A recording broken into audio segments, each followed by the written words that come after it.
Bienvenidas y bienvenidos a este nuevo capítulo del programa Crisis Multisistémica y Cambio de Paradigmas, dirigido y transmitido por UDA Televisión, el canal de la Universidad de Atacama, Chile. Hoy estaremos discutiendo la posibilidad de pensarnos como una comunidad científica dispuesta a reconocer el estancamiento de la episteme en variados ámbitos, desde la generación de tesis e ideas que se transforman en corrientes de pensamiento hasta el movimiento colonizador de ciertos términos como es, por ejemplo, paradigma, porque interesa cuestionar el hacer, el estar, nuestra praxis en estadios controversiales y al mismo tiempo hegemónicos de nuestro quehacer. Considerar que nuestro avance y nuestro aporte debiese estar tematizado por entender nuestra realidad más allá de una actitud contemplativa. En relación a ello, tenemos acá con nosotros a Karina Vázquez, profesora preocupada del tema de la discapacidad intelectual, que además ha desarrollado trabajos en el área de la salud y en el área social, desde el sur de Chile. Nos viene a acompañar. Y el doctor Juan de Dios Escalante, doctor en estudios latinoamericanos por la UNAM, Universidad Autónoma Nacional de México. Juan de Dios, coméntanos sobre quién eres tú y qué temas son los de tu interés. Y bueno, gracias por estar acá, bienvenido. Estamos conectados contigo desde acá de Chile hacia México. Muy bien, muchas gracias, Carmen, doctora Carmen, doctora Karina, un gusto. De verdad que es un placer siempre compartir lo poquito que uno sabe y sobre todo compartirlo con la comunidad de Chile y la comunidad de tu universidad. Yo trabajo temas de epistemología, pensamiento complejo, interdisciplina, multidisciplina, todo este tipo de cuestiones que son quizá muy académicas, muy abstractas, pero que tratamos de aterrizarlas también en la parte social y en la parte política. Trabajo directamente con movimientos sociales en México, en Tijuana, en Chiapas, en Oaxaca, en diversos estados de México, y también nos hemos involucrado con algunos otros movimientos sociales en América Latina, como los Sin Tierra, los mapuches, etcétera, etcétera. Tratamos de ir generando precisamente una propuesta latinoamericana, no solamente en la parte académica, sino también en la parte social y política. Emancipación política, trabajamos temas de ética sobre todo, porque la parte interdisciplinaria, la parte epistemológica debe de tener un contenido totalmente ético, es decir, que sirva para la vida, no solamente que sea como una cuestión meramente abstracta, academicista, sino que aterrice en las cuestiones muy de carencias y de necesidades sociales, Carmen. Por supuesto. Claramente nosotros, como bien lo estábamos conversando y lo hemos venido conversando desde que nos conocemos, la praxis y el ejercicio que nosotros tenemos de nuestra profesión o como seres humanos tiene que estar atravesada por un sentido ético. No sé qué piensas tú, Karina, y bienvenida. Uy, muchas gracias, Carmen. Saludos, doctora, a la distancia, acá desde norte de Chile. Un gusto aquí. Hoy agradecida también por la invitación, ¿ya? De una manera muy bonita también conocer estos lugares del norte, que yo vengo desde el sur, de un sur que es muy lluvioso, de un sur también que se presenta con climas muy fríos, y que, bueno, nos da la posibilidad también de esta interacción, que es una interacción cultural.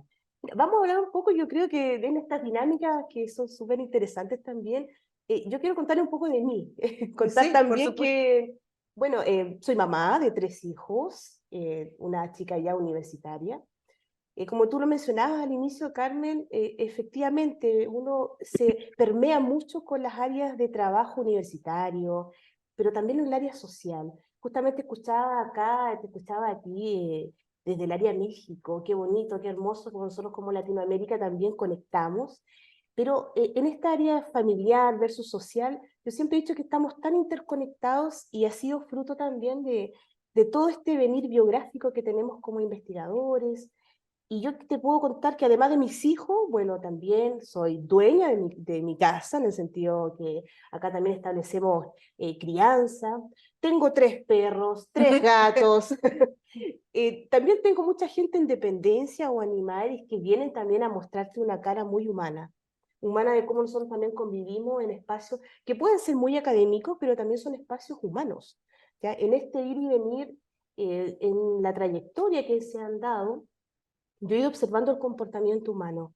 Y en eso me ha dado también que pensar hasta qué punto nosotros los seres humanos compartimos realmente los espacios en temas que nos puedan llevar a involucrarnos de una manera simbólica, obviamente, pero también de un contexto mucho más abstracto, pero mirar la realidad desde las personas.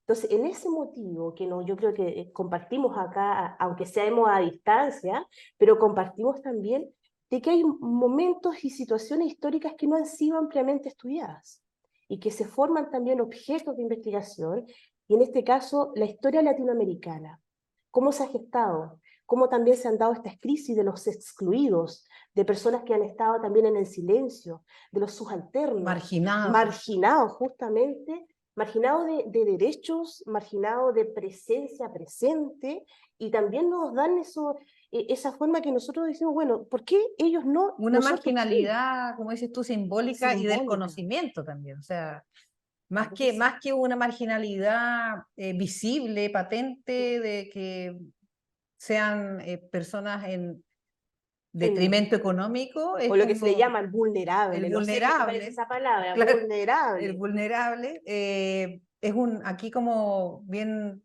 estamos hablando sobre los movimientos del conocimiento, cómo también dejamos fuera a partir del conocer a ciertos grupos sociales. Claro. Ahí tiene que ver precisamente eso, Carmen, perdón, un poquito, sí. En donde como depende de cómo se construye el conocimiento, es como conoces la alteridad. Así la nombras, así la politizas, así la haces discurso. Por eso es muy importante que el sentido del cómo conocemos la realidad a partir de ciertas categorías, ciertas teorías, ciertos conceptos, ciertas formas metodológicas, tengamos claro que debe de estar atravesado por una ética. Y no llamarle nada más por llamarle alteridad, sujeto vulnerable, sin saber lo que esto ocasiona en el otro. Ahí es donde está fuertemente una crisis en lo académico, en lo epistemológico, y es a donde queremos virar para que aterrice precisamente en la vida cotidiana, en la vida de nosotros mismos. Yo también soy papá de 3 hijos y eso a veces cuando uno conoce al otro, o sea, mis hijos andan tatuados y todo el rollo, y yo digo, bueno, ahora ¿cómo los entiendo? ¿Cómo los comprendo? ¿Con qué categorías? ¿Les digo subalternos? ¿Les digo otredad? ¿Les digo culturas reprimidas? Pues no, porque están cercanos. Entonces, esto es lo que más o menos tenemos, creo que ir platicando, sobre todo en esto que se plantea como el concepto de paradigma. Si quieres, ahorita lo vamos viendo. Sí, ahorita vamos a pasar a eso. Sí, mira, disculpa, me sumo a lo que tú dices, y sabes tú, esto de la anormalidad, que generalmente causa estupor en grupos también muy cerrados de pensamiento, y cuando tú llegas a plantear que en realidad esta libertad, que tiene que ser principalmente de las ideas, libertades que te pueden dar una nueva construcción de saberes, se gesta también en grupos que han sido históricamente segregados. Tenemos el grupo o el colectivo que hablábamos al inicio de tu presentación, como tú lo mencionabas, el tema de la discapacidad intelectual. ¿Cuáles son los deberes que estamos ahora en este gran colectivo? Que ellos han sido, bajo las premisas desde el siglo XIX, de hablar de los anormales, de alguien que no está o ha estado siempre dentro de la represión, y cómo se manifiesta también dentro de una situación que se habla de derechos humanos, ya de los años 90, como sujeto de derecho. O sea, ¿hasta qué punto estos discursos están cruzando? ¿Ya? Y obviamente no tomando partidariamente una liga u otra, pero en este tema paradigmático multisistémico, porque hablamos también de esta pluralidad y en algunos casos también esta polisemia, porque se plantea la discapacidad polisémicamente hablando, visiones sociales, visiones históricas, médicas, desde la salud. Entonces simbólicas. Yo creo, y simbólicas sobre todo. Así que, bueno, hay varios temas aquí. Hay muchos temas, así que vamos a ir a una pausa para que regresemos con estos temas sobre la mesa ya en un poco más profundo.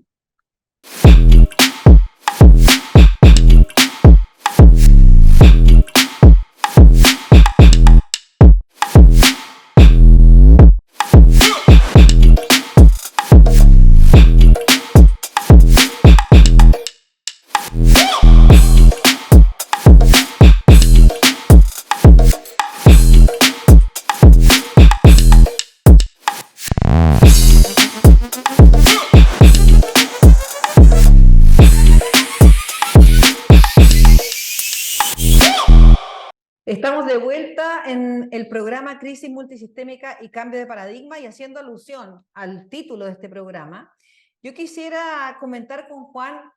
Juan, ¿qué crees tú o cuál es tu opinión respecto de cómo se están moviendo los sistemas, cómo se están articulando, desestructurando, chorreando, derramando? No sé, ¿cómo lo puedes ver tú, esta Es que, palabra multisistémica?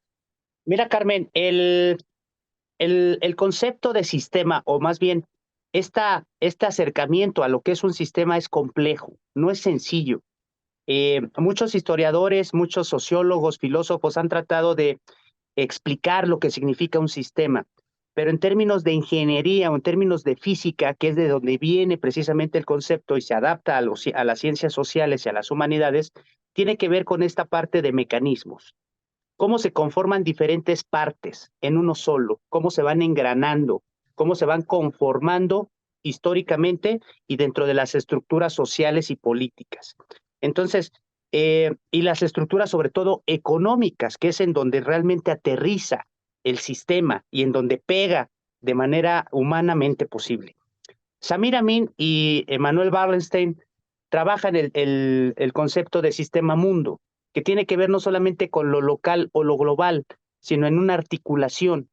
Entonces, el concepto de sistema se vuelve mucho más complejo de explicarlo, porque no puedes explicar todo el sistema, pero sí podemos hacer un acercamiento a cómo se está, más o menos, en qué situación está, en qué circunstancia estamos. Y estamos obviamente en una circunstancia en donde el sistema capitalista, ¿no? A la manera de Marx, precisamente, se va tratando de imponer y se va rearticulando para que siga explotando, ahora con otros discursos, con otras formas.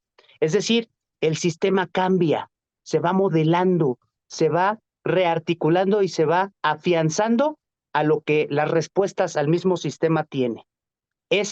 Por eso le llaman el monstruo de 1000 cabezas, ¿no? Este monstruo de las diferentes cabezas como la hidra, pero tiene que ver precisamente con las diferentes formas de rearticulación. Se reinventa el sistema capitalista en las relaciones de producción. O sea, tú dices que no se está agotando en sí mismo este sistema con con las nuevas propuestas, no se está como un poco cansando o desarticulando en ciertas partes. Tú dices que se desarticula en una parte, pero se junta en otra y arma otra Exacto, forma. es muy sencillo.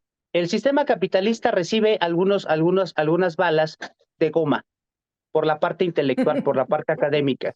Y Sí. generamos algunas propuestas que decimos, wow, ya con esto vamos a acabar con el sistema capitalista, con algún paradigma, porque somos decoloniales y vamos a acabar con la colonización histórica. El sistema capitalista, las relaciones de producción va reinventándose y ahora tiene la inteligencia artificial. Y así sucesivamente. En Osaka, Japón, 2025 se va a hacer la cumbre de las nuevas inteligencias artificiales. Y ahí vamos a ver precisamente qué tan agotado está. Y no es cierto. Vas a ver cómo está rearticulado, cómo se está reformulando, y los que pensamos que estamos en resistencia, que estamos en contra del sistema capitalista, solamente estamos incluso discursiando. Ese es mi punto de vista. Mira, justo lo que tú planteas es algo que nos podríamos llamar como este alimentador.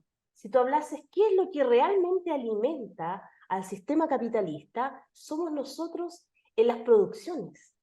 Tú hablabas recién y compartimos ese espacio mucho de la idea. El sistema económico tiene una armadura, como un verdadero almanaque de cosas. El sistema económico está sustentado en diversas bases. Las bases Claro. políticas también, un sustento bastante importante. Los cambios también dentro de las ideas, de las visiones, del género, por ejemplo, todas las ideas porque se vienen a mostrar ahora. Pero, ¿qué es lo que lo alimenta? La alimentación de un paradigma también se basa en los grados de producción científica. Llevémoslo al contexto universidades. ¿Cómo ha sido este proceso de andar de las universidades que han alimentado un sistema declarado en el Mercosur de alta productividad que en algún minuto se llamó capital humano avanzado? Se llama. Y Ahora. claro, y ahí partió, ¿no es cierto? Y Claro, como bien tú funciona, lo sigue dices, funcionando. sigue. Y sabes que están dentro de esta visión funcionalista que también te hace pensar que ellos tienen mucha razón. O te dan también a entender que el que te equivocas al momento de hablar en contra, eres tú el que está equivocado. Tú hablabas recién también del tema decolonialista. decolonizar algo que estaba colonizado desde, obviamente, el siglo XIX, fuertemente en Latinoamérica. Nosotros, al menos aquí en Chile, llevemos un poco a la realidad, y aquí como dato, nosotros tenemos ya el año 2015 una integración importantísima del UNESCO con una preocupación sospechosa. Entonces ahí es donde yo digo, sospechoso. Ahí tenemos suspicaz, demasiado interés del año 2015. Revisando la trayectoria globalizadora, nosotros sabemos que el 2015, y aquí voy a insertar un poco esta atención, ¿por qué es tan sospechoso? Se hizo una evaluación como un verdadero de recogida de datos.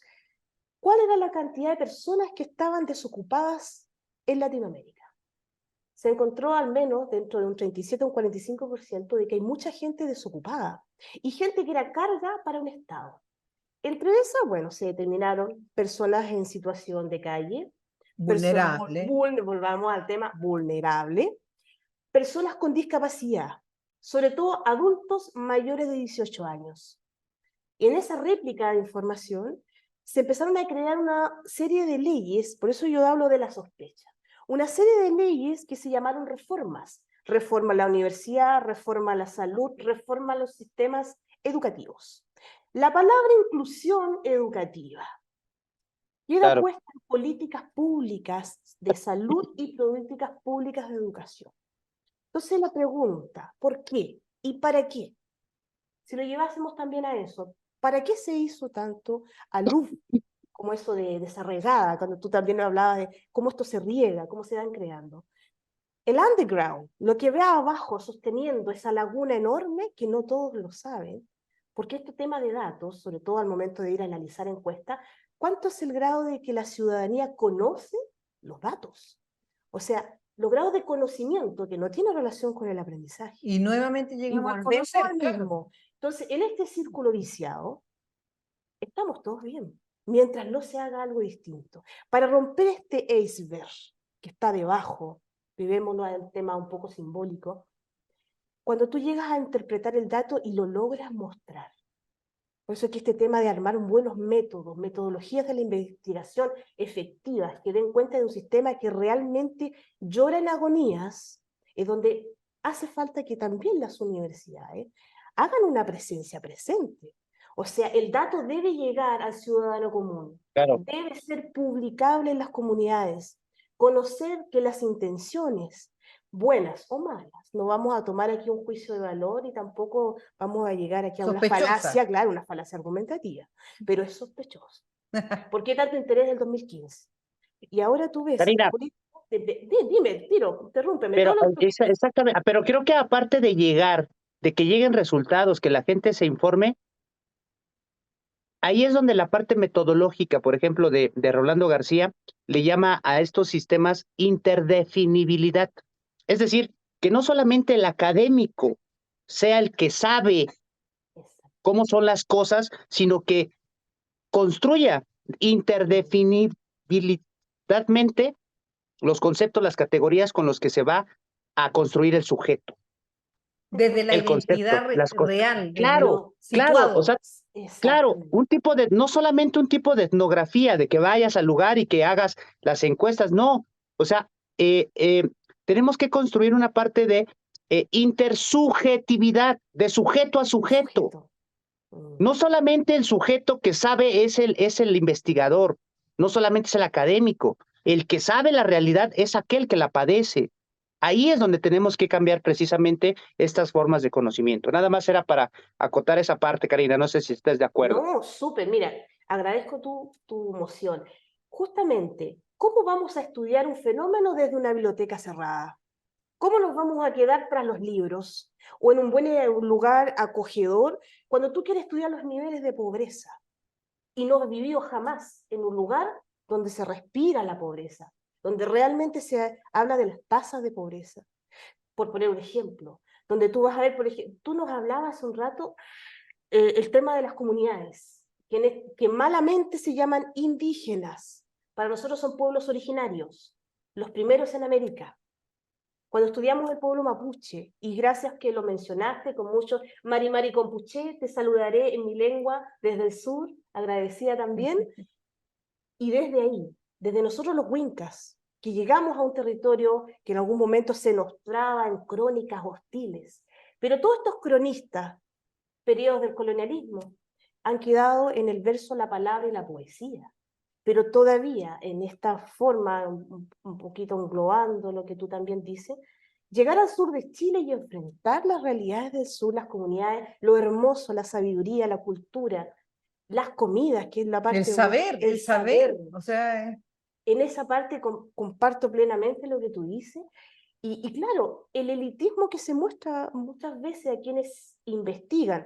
Tú nombrabas la etnografía. Hoy me hace como una ilusión tremenda porque mi estudio ha sido o etnográfico. el extractivismo que está tan de moda ese concepto también. Exacto. En México entiendo que hay mucho extractivismo en la moda, en la música.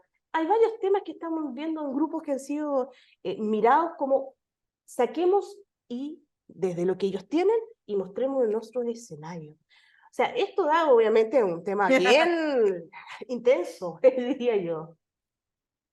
Sí, yo creo que primero tenemos que partir claramente en dónde estamos parados. Y para eso sirve la academia, para poder comprender la realidad, no solamente el acercamiento a la realidad. Tenemos que ya ponernos el chaleco, decimos acá, ¿no? La parte obrera, es decir, hacer el trabajo fuerte para que podamos ir construyendo colectivamente con México, con América Latina, con diferentes partes del mundo, esta noción de realidad, que tiene que ver también con el concepto de naturaleza. ¿Cómo compartimos la naturaleza nosotros los humanos? Nosotros nos hemos adueñado en esta decisión ontológica de la naturaleza. Nos salimos de ella ontológicamente, cuando somos parte de ella. Y eso nos lo han enseñado los pueblos indígenas, los pueblos originarios. Ellos dicen, yo soy pueblo originario. Pues yo no tengo por qué llegar a decirles, no, ustedes son pueblos indígenas. Ah, pues porque el discurso que aventó Colón, no, ellos quieren ser pueblos originarios y tenemos que respetar el concepto de pueblo originario. ¿Cuál es el problema? Entonces, ahí es donde la academia forza la realidad, la hace ver obligatoriamente normalizada, la hace ver bajo un discurso hegemónico de poder intelectual. Entonces, el que tiene el conocimiento de los libros, de las bibliotecas, es el que conoce la realidad. Yo creo que habría que cambiar un poquito el tema ahorita, o sea, entiendo que este es un tema del programa, pero habría que decir crisis sistémica y de paradigma entre signos de interrogación. Y de ahí Eso. plantear, ahora sí, hacia dónde Es, vamos, Justamente. para eso hacia vamos a dónde ir caminamos, en entonces. dónde estamos, en dónde estamos parados. Claro, ¿en dónde estamos? Más que ir aseverando es preguntarnos, bueno, ¿existe una crisis? ¿Existen los paradigmas? De eso es lo que Claro. vamos a conversar ahora, después de la pausa.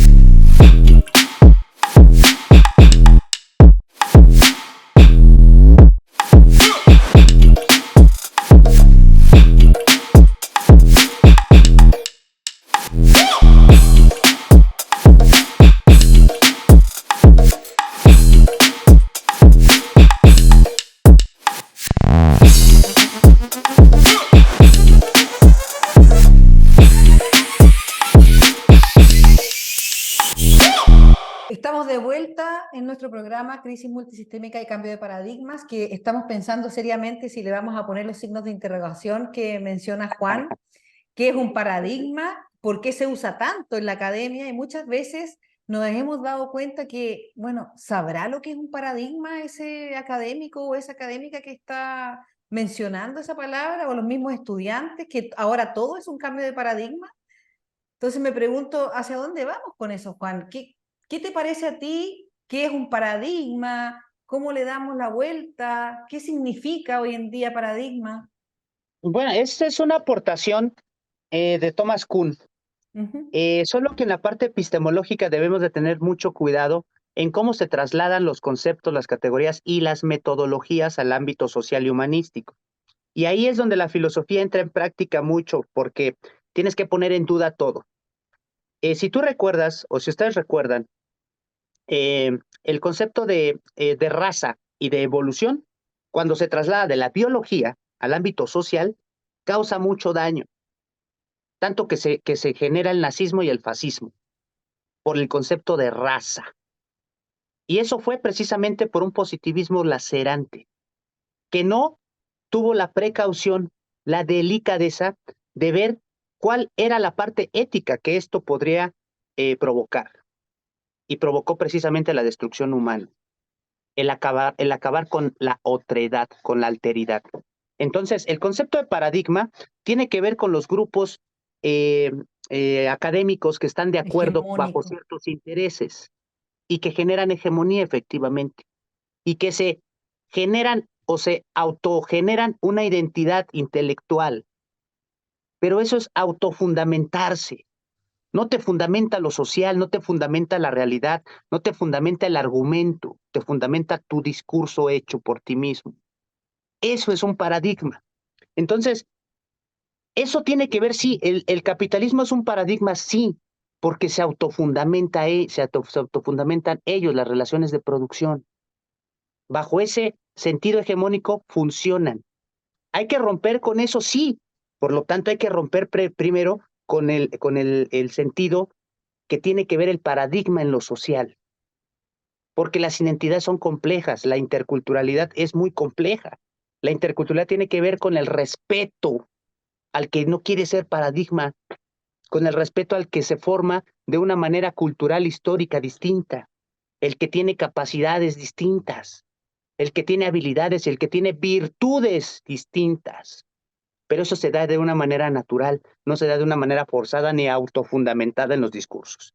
Entonces yo creo que es ahí donde yo creo que hay que poner en crisis el concepto de paradigma para que podamos crear desde América Latina, desde la subalternidad, desde los sujetos que no somos hegemónicos, que tratamos de ir en resistencia en contra del sistema capitalista, que vayamos generando nuestras propias formas de conocer y nuestras propias formas de ser en el respeto y en el respeto a la vida sobre todo. Como tú dices, claro, mira, Carmen, aquí nos vamos a llevar a un escenario bien interesante y claro, en la forma y en el fondo. En el fondo que nosotros podríamos ver un objeto que también pasa siempre a tener un modo muy simbólico, pero estos cambios paradigmáticos han sido forzados, han sido deterministas al momento de querer que dentro de este alter, de quien se invisibilizó en la manera en que tomó sus decisiones, a la persona que debe responder frente a patrones de rendimiento amplios. Pero ¿cómo se rompe esta idea? Y compartimos esos signos de pregunta. ¿Paradigmas? O Paradigma sea, claro, ¿por o qué? borrar el O paradigma borrar, y generar otras formas de conocimiento, no sé, claro. como... Y la participación, aquí llevamos al tema del fondo que les decía acá. En el fondo, ¿cuánto participan las personas? Sabemos que cuando se generan colectivos cerrados, porque se defienden también una identidad, defender la identidad o crear identidad a veces es bien complejo, porque cuando tú creas algo anormal, lo que ha sido principio de un paradigma aquí desde la virtud inglesa, que al menos en el periodo de mirar incluso lo que fue, y aquí voy a situar dentro del área educativa, a una autora que creó metodologías, que también se fue, que tiene que ver con Montessori, el método montessoriano. Yo te voy a Montessori. citar solamente un método, ya que a mí me interesa mucho, porque también va de la mano, yo sé que está dentro de estas miradas ahora tan actuales, pero como solo un ejemplo. Ella creó un método para niños alojados y casi excluidos de sus familias, personas pobres en zonas experimentales de los hospitales psiquiátricos. Ella como persona llegada al país londinense, italiana, también de una manera que ella tuvo que incluirse ese lugar. Ella hablaba mucho de los niños, de la infancia, y ella nos plantea también de que desde el inicio de la semilla es donde tú puedes cambiar muchas cosas. Siempre ha sido un motivo de pensar, porque nosotros como podemos ver ya en adulto, el pensamiento adulto es un pensamiento disciplinado, perdón, desde anteriormente. Ha sido todo un proceso de crianza, biográficamente hablando también. Pero María Montessori, ella planteaba de que en niños que se llamaron retrasados, bueno, en ese tiempo estábamos hablando de gente insana, Estábamos hablando de gente que se podía experimentar con ellos. O sea, llevarlo también a esa mirada que era muy desde más que la habilitación, de un tema que era discapacitado. O sea, era el inútil prácticamente, de tontos y tarados. Pero con ellos ella tuvo una acogida, tuvo un cambio de mentalidad, un cambio también de ver en esa La realidad, realidad. claro, y la realidad familiar, porque María Montessori no era solo una escuela. María Montessori te enseñaba a ser una persona buena, a ser una persona solidaria. Y los llevaba también al hogar con que esos hijos cambiaban a sus padres en su forma de pensar. O sea, llevarlo como, yo solo di este ejemplo, pero pudo haber sido otro. Claro. Pero en este tema que ahora se muestra mucho, sobre todo aquí en Chile, que es parte de los colegios más caros de este país, que toma al método Montessori y O que el segrega, Waldorf y el también. Waldorf también. Pero ¿qué ha pasado con las escuelas? Pero ¿qué pasa, por ejemplo? O sea, yo estoy de acuerdo contigo Mm, respecto de ese ejemplo y que tiene que ver mucho con lo que mencionaba Juan, pero también, claro, tenemos muchos otros pedagogos, muchos métodos, mm. ¿cierto? No sé, Freire, Claro, el método etcétera. social. Sí. La escuela Simón libre, Rodríguez. Rodríguez, exacto. Entonces, lo que queremos como ejemplo, claro, el paradigma, pero a mí lo que me está llamando más la atención es si realmente el paradigma es algo a lo que le debemos la atención, porque en el fondo lo que estamos creando ahora son nuevas maneras, otras formas, que no sé si se tengan que llamar paradigmas. Mm, Es que, mira, yo creo que sí funciona, o sea, el concepto de paradigma funciona, pero funciona hegemónicamente. Ese es el problema, porque se conforma, dice Kuhn, una comunidad científica. ¿Sí? Todo aquello que no entra en ese concepto o autofundamentación de científico, no es, te excluye. Claro, es como las Es ahí donde está, publicaciones, es ahí como se da la hegemonía. claro, es como la generación de conocimiento que tenemos mm, nosotros, ensayística, mm. Claro, otro tipo de conocimiento que para la comunidad no es válida porque no está en WOS, porque no está en Scopus, porque no cumple con los criterios de no sé qué. Claro. exactamente. Entonces, ¿qué es lo que habría que más bien apuntarle? A que haya un reconocimiento de la alteridad, de otras formas de crear conocimiento. Ahí es donde está se le llama desde el pensamiento complejo la epistemológica económica. ¿Cómo entramos directamente a funcionar y a ser reconocidos? Porque una comunidad científica no reconoce valores, reconoce capacidades de discurso. Y una comunidad cultural que no es reconocida, que es excluida, reconoce formas de ser, es decir, escalas de valor, axiología. Es decir, ahí es donde está la diferencia entre la construcción de un discurso plenamente que no sirve, porque como dice Adolfo Sánchez Vázquez, o decía Adolfo Sánchez Vázquez, tiene que haber una filosofía de la praxis, no una filosofía del discurso solamente. Es decir, es la tesis 11 de Marx sobre Feuerbach. No se trata solo de contemplar el mundo, o sea, no solo o sea, sí hay que hacerlo, sino también de transformarlo. O sea, hay que conocer el mundo Para y en transformar. relación a eso hay que transformarlo.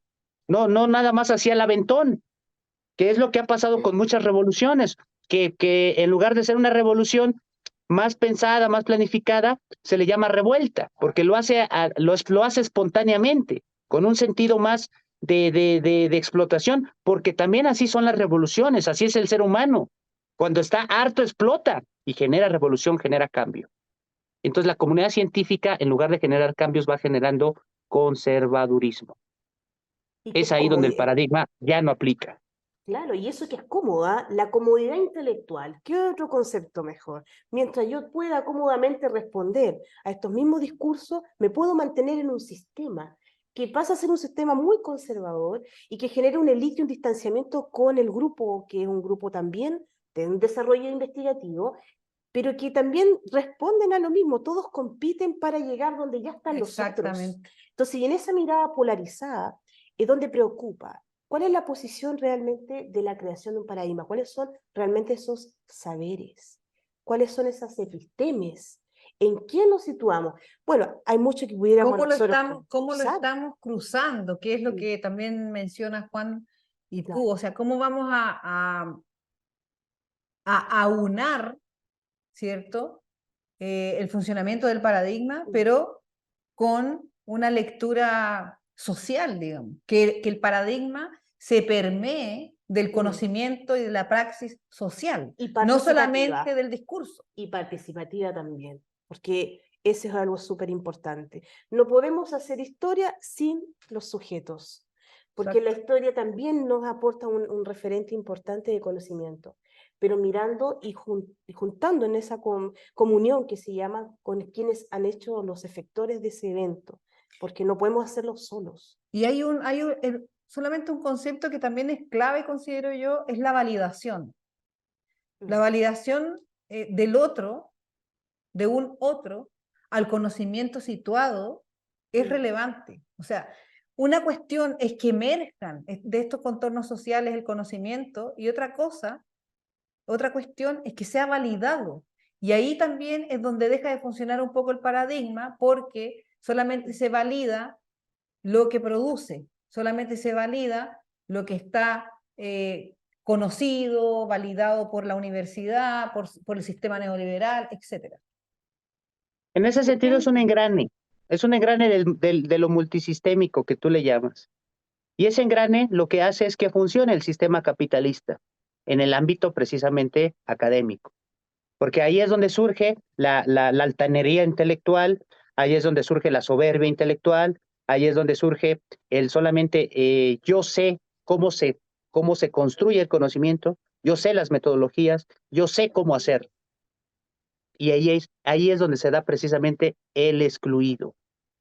Entonces, en lugar de tener presente esta construcción ética de que el conocimiento, los saberes deben de tener incidencia en la resolución de los problemas complejos, ahí es donde el sistema no le interesa.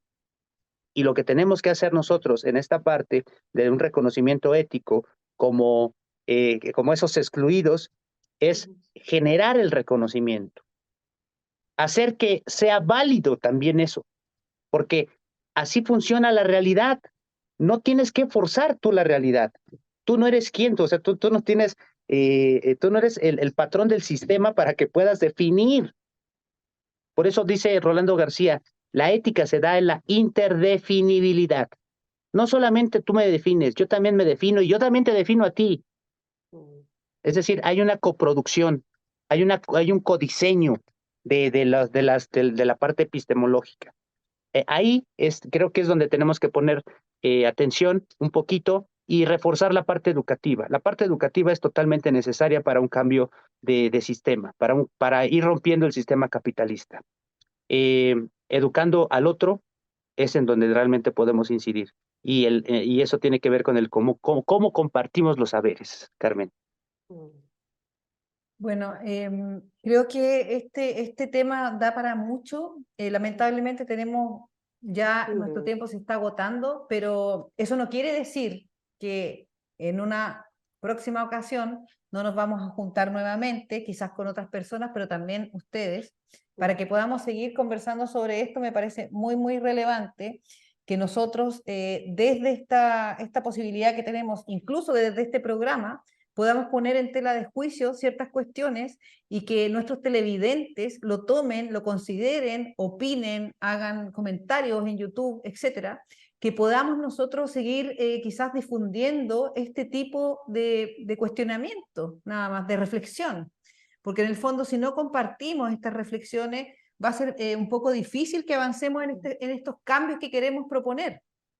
Y justamente lo que tú dices, hay que generar voces. Yo creo que las voces que hay, bueno, dentro de todo, Sardel Jacobo, que es una teórica también de la UNAM, de por allá, Sardel en todo su departamento que se ha llamado también desde el área más psicológica, pero las voces de la alteridad, líneas de trabajo que se han seguido también desde Latinoamérica, es abrir estos espacios, que son espacios también universitarios, pero que son relevantes porque se están difundiendo también por redes, aquí de una forma también visual y auditiva.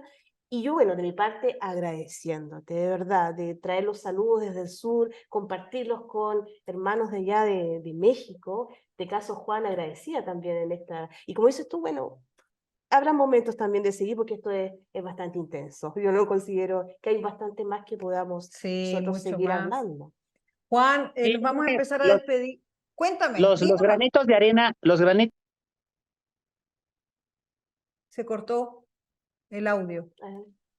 Recuerdo una frase de Bolívar que decía, le decía a su acompañante José, negro, que siempre lo traía para todos lados, al momento de su muerte, una metáfora que se convirtió después en un libro que decía José, decía Bolívar, he arado en el mar. Mm. Y creo que eso es lo que hemos hecho, pero funciona, ha funcionado. Poquito a poquito ahí vamos. Y no desesperéis que esto va a cambiar. Eso. Nos vamos entonces con Juan, con la esperanza que tenemos también, que no hay que perder. Y nada, nos despedimos. Muchas gracias por acompañarnos a nuestros televidentes. Síganos en nuestro canal UDA Televisión de la Universidad de Atacama en nuestro próximo programa cada 15 días a las 11 de la mañana los sábados. Y nos estamos despidiendo. Juan, muchas gracias, Juan de Dios, que estés muy bien. Estamos en contacto. Y también Muchas gracias, contigo. Karina, un gusto. Un Gracias a gusto, todos y a igual, todas. muchas gracias. Que estén muy bien. Igualmente.